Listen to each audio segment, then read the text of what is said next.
Oh my God, Michael, time flies when you're having such a good time. I can't believe we are about to hit the last 2 weeks of NWSL regular season, and the league is on fire both on the pitch and off.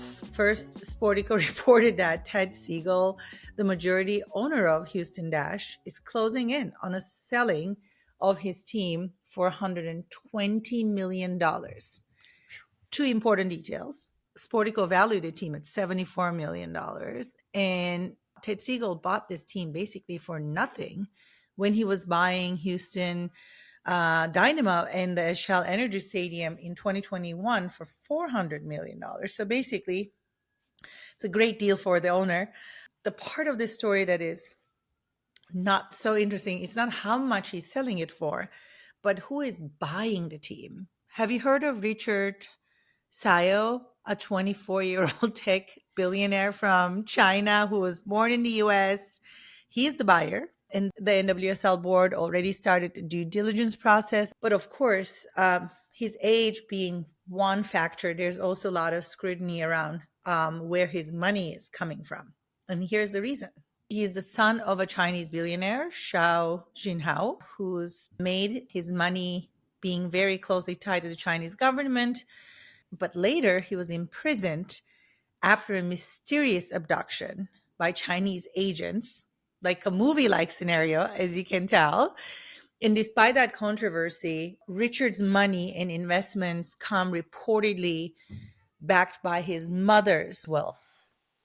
But we shall see what the league is going to do. But wouldn't you invest in NWSL club if you had the cash, Michael? Of course I would. I have zero cash to my name whatsoever, but if I was 24 years old and my parents were billionaires and trillionaires or whatever, of course I'd be splashing the cash, especially in the NWSL, right? We're seeing valuations are increasing. We're seeing the famous, celebrities and executives who are buying into this league. And again, it isn't this, oh, it's a nice to do. This is where we're going to see the growth, right? Everyone talks about that hockey stick. It will be an interesting, era to watch where this is going to go, whether or not billionaires like Richard Sau are going to come into the league. We already know the private equity firms are allowed in the league because with the high valuations, you also need billionaires with deeper pockets to come and spend the money to maintain this, entire ecosystem. But one thing is important, I think it's important to mention here, and I think that's a great segue to our next topic we wanted to talk about today. Sovereign wealth funds are still not allowed to invest in NWSL. And why did I bring this up? Because, as you know, last year's Champions League champions, Paris Saint-Germain, owned by a sovereign wealth fund, was sold to private equity in 2006 and then bought by the QSI. And then now they're doing so great, even without the big name stars that they acquired with so much money. And going forward, I think you were telling me earlier, we're going to see some changes in Champions League format. You want to maybe take that and just walk us through what those changes going to be, because it's very American. And I think my American co-host should talk about it.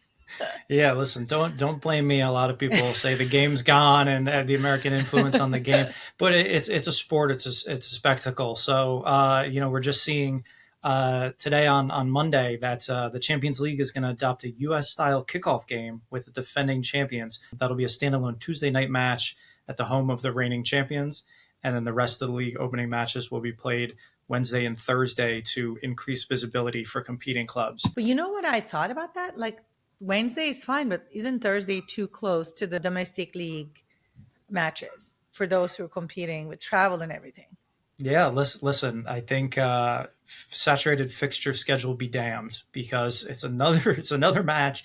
It's shifting calendars. It's basically, we're doing this, and the players and the clubs need to adjust accordingly. So we saw it with the Club World Cup. We're seeing it with the changes to the UEFA Champions League. And it's just one of these things where soccer, it's the beautiful game, but it's also the business game. And, along those lines, La Liga recently confirmed the official match in Miami between Villarreal and FC Barcelona. That's happening December 20th at Hard Rock Stadium in Miami. And Serie A is taking their product abroad as well, too. They have AC Milan and Como are playing in Australia. Business. again, big business here in soccer, and it's really taking a lot of this stuff abroad. And again, I guess the players and the clubs and the leagues will just have to adjust accordingly. Yeah. And we can talk about this hours again, but let's not leave our guest for today waiting any longer. Today, our special guest is someone we both know and admire. We have Melissa Ortiz, former soccer player, and also a face that all of you probably know from television screens because she's an incredible commentator. So I'm Asli Pelit, the Athletics women's soccer reporter. And I'm veteran sports journalist Michael LoRé. This is Finance of Football.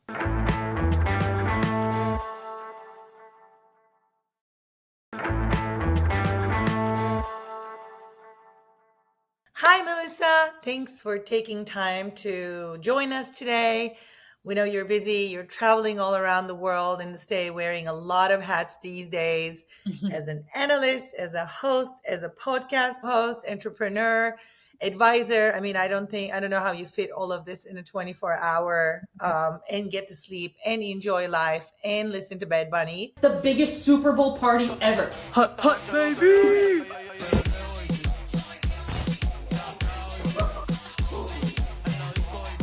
I know you're a huge fan. You, since we last saw each other probably in person, built an incredible personal brand post-career. You've been named Adweek's 2025 Most Powerful Woman in Sports. How have you been able to achieve such success since retiring, and how important it is for athletes to try to do the same, especially on the women's side?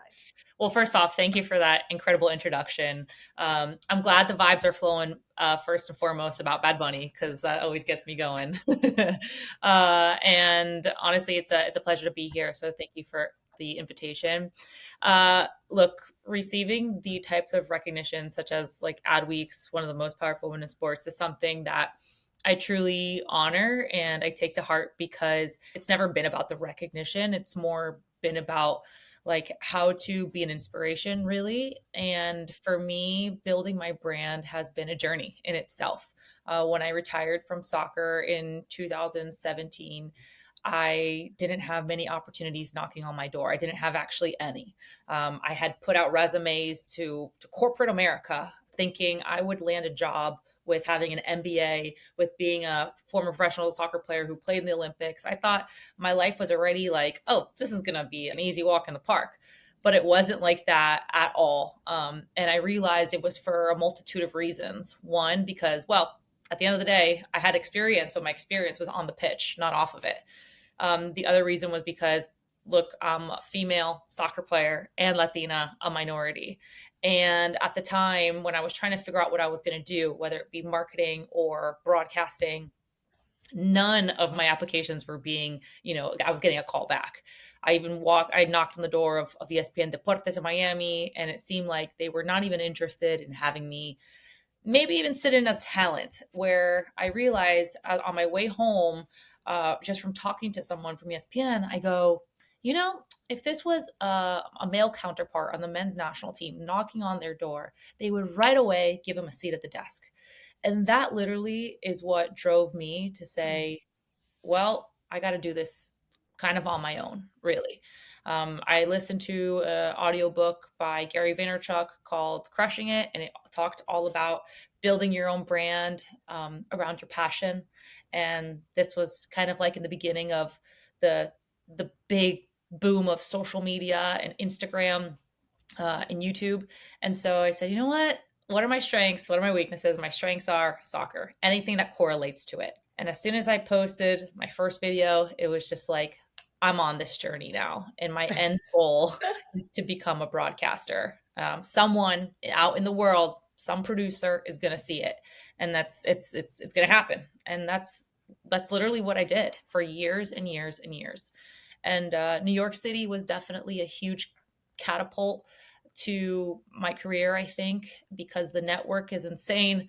You can knock on doors, and if someone opens it and you prove yourself, once you get in that door, once you get in that room, they'll certainly vouch for you in rooms that you're not even in anymore. So I continue to learn and, build my community. And I'm so thankful for it. And so thankful for New York and all the people who have also really believed in me when there wasn't a route for women like me at the time. How, looking back on it, I know you said it was kind of one of those things, like when I retired, I was kind of like, here's what my next move is going to be. Was this something you thought about at all during your playing careers of like, what am I going to do next? What am I going to do after I hang up my boots? And how important is it for athletes, especially in today's day and age, to kind of not necessarily think ahead, but also understand that they are building a brand on the field, off the field, and these careers, as much as you want to play until you can't walk anymore, sometimes that's unfortunately sooner than later.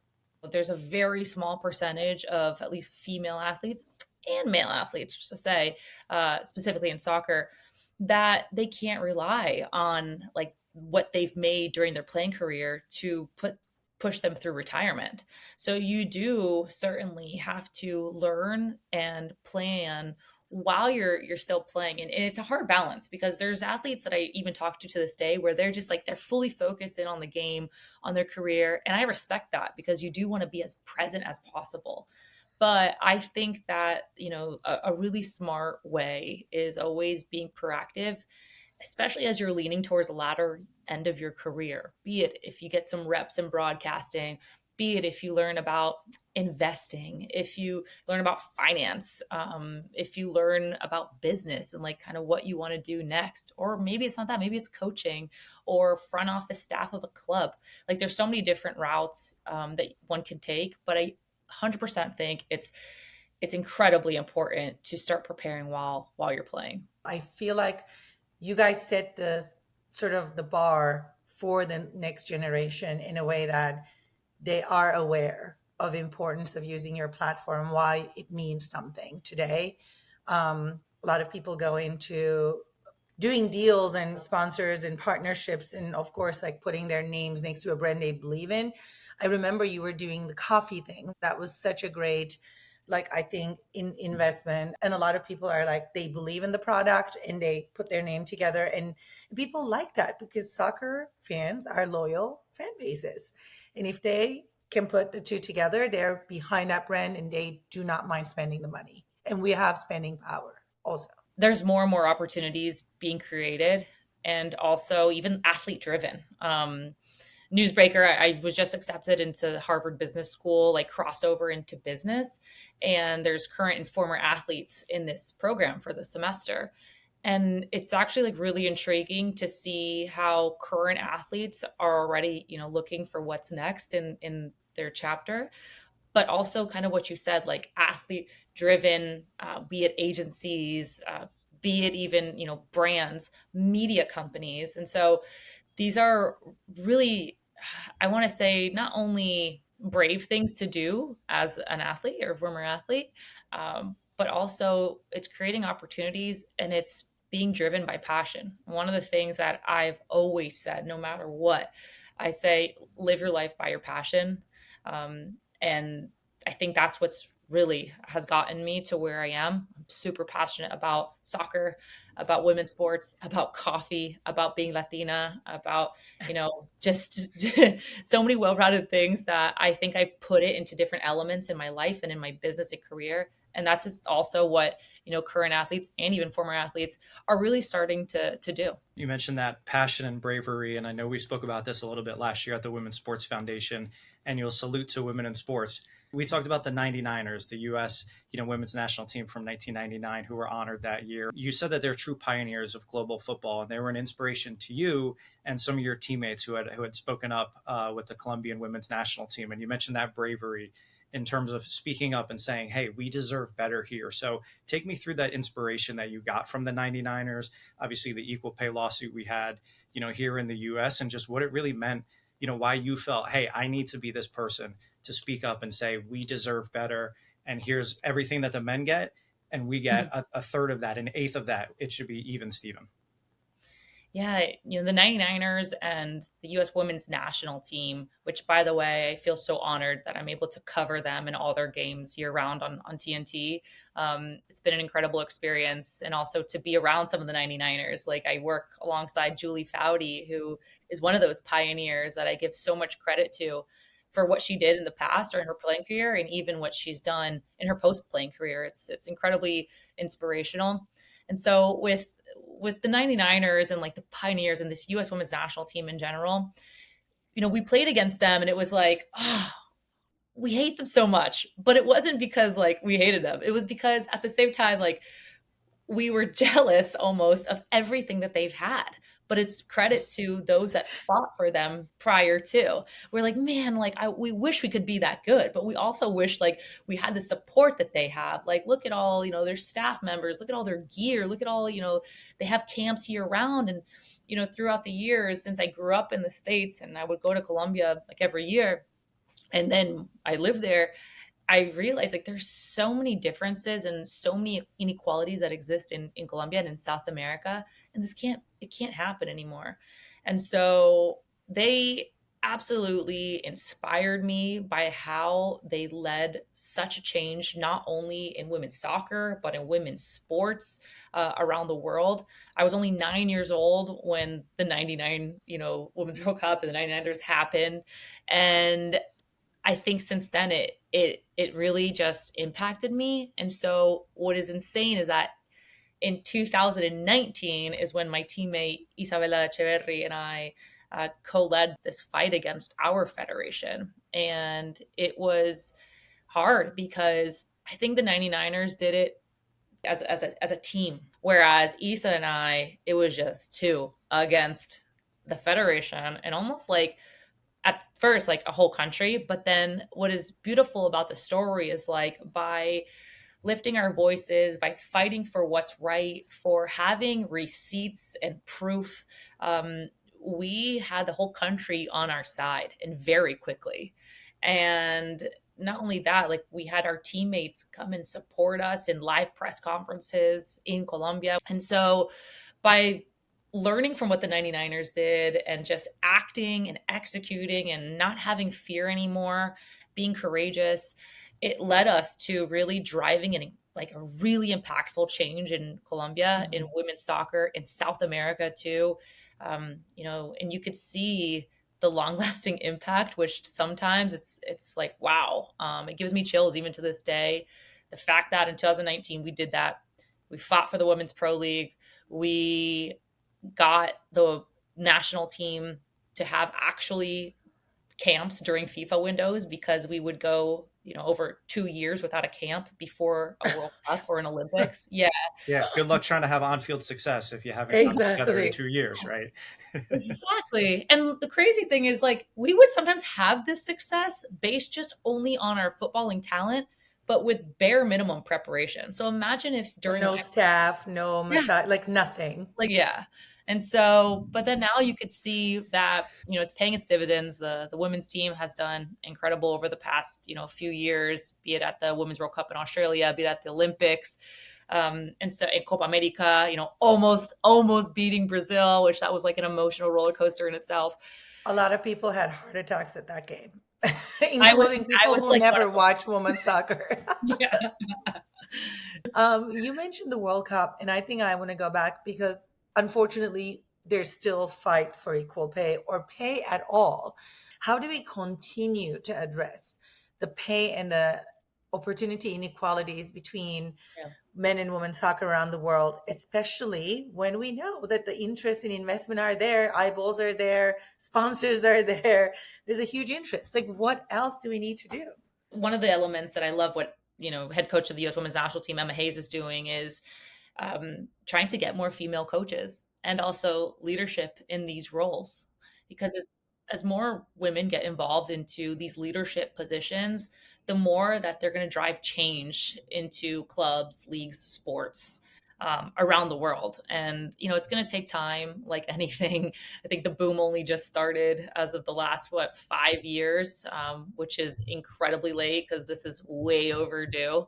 But I think, it's also really important to have our allies, our male allies that are also pushing and helping to change the dynamic of it, and investment and, investing in clubs, investing in grassroots. And one of the things that I really think, especially in this country, United States, that needs to change is grassroots. Like, soccer has become ridiculously expensive and, everywhere else in the world. It's the global game. It's a beautiful game. And there's so many opportunities that kids can achieve through the game. But because it's something that's more attainable, where here it's in the United States, it's too freaking expensive for any normal family to be able to afford without making incredible sacrifices to make it happen. Jurgen Klopp said it the other day in an interview, and it's something that I think if it's more affordable, and especially for girls,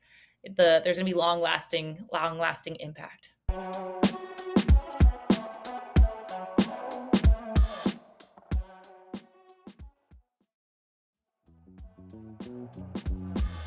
Being a trailblazer, all the things that you do in creating more opportunities for girls and especially Latinas. I'd love to talk about your role and your involvement with Drafted. You're the first ever athlete advisor for them, and just how important it is for you, the way that the 99ers were players you looked up to, that you can now be somebody that this next generation looks up to, and they're like, wow, she spoke up about this, or she built her own brand. I want to be my version of Melissa Ortiz. I had already been following, the brand, the platform, the social media handle. I had already seen what they had been doing, and I loved it from the get-go.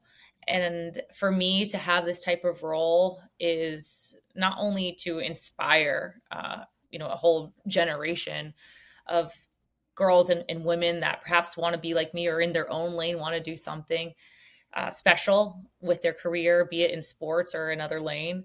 But also, I just feel like, for so many years, Latinas especially, and to this day, have been overlooked. And, the Latinos drive, it's like the fourth largest driver in GDP in the world, And we have such a powerful community. We have such incredible, talented women. And what We Are Drafted is doing is essentially culture first, driven through their digital platforms, through their content, through their newsletters, through the community that they're creating. And for me to just be part of it, like a grain of salt in some way or form, advising here and there, be it in events, be it in articles, be it in my voice, be it in even fun content even. And it's just really, I want to keep inspiring women to just have that courage to use their voices. Fun fact, by 2060, 1 in every 4 women in the US will be a Latina. And I think that is why Drafted aims to create experiences for this demographic, because the brands are going to need to, come meet them where they are, and they need to create content maybe specifically for this generation, because you are not like your mom, and there will be differences in how the US Latinas will be changing, and they're bilingual, they have different interests.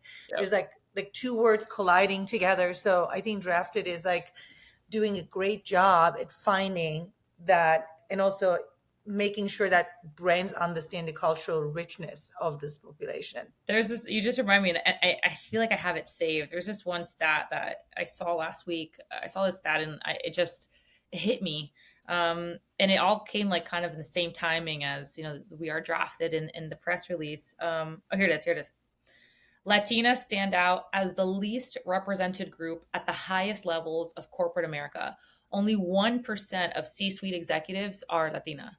And for me, that absolutely needs to change. And I think, the work that We Are Drafted is doing, and hopefully with my help too, and the many talented women and Latinas, hopefully we can help drive that change. I'd love to ask, you've obviously been involved in the game your entire life, on the field, now off the field. So how much have you seen this game grow? And knowing we have a men's World Cup coming next summer, a women's World Cup after that, hopefully in 2031, US and Mexico, just, what does the next 5 to 10 years look like, especially on the women's side, knowing we just have all of this just rocket fuel being poured on this fire? It's so exciting to see the growth of the women's game. I think, I wish I would have been playing during this time, because you see just the power of it. You see the stadiums packed. You see the coverage even on TV. Yesterday, I literally was with my grandma. We turned on the TV. We're watching Washington Spirit against San Diego. Like, those are things that 5 years ago I couldn't have done. And that's something that we're going to continue to see this huge just boom over the next few years. And I feel like it's all like it's smashed down into such a little time in our lives, but the impact is it's astronomical within such a small time frame.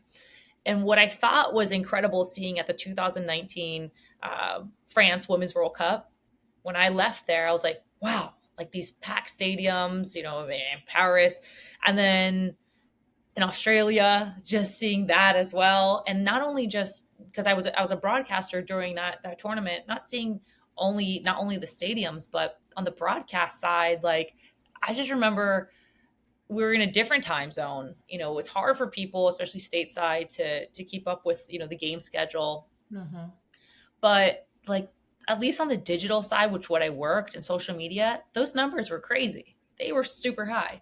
And so to just see how in every cycle is just growing and gaining more viewership and more support from brands, I feel like in these next 5 to 10 years, we're going to see a whole nother angle of the power of women's sports and specifically women's soccer. And it's going to be driven by not just, the money put behind it, but also the community that's building. And the women's soccer community is damn strong, and it's only going to continue to grow. And before we, let you go, you're so busy, but I cannot not ask you this. Will we see Melissa Ortiz at somewhere around Super Bowl this year? Because you have to be close to Bad Bunny and be there in person doing something so that you'll witness this up close and personal. Girl, I hope so.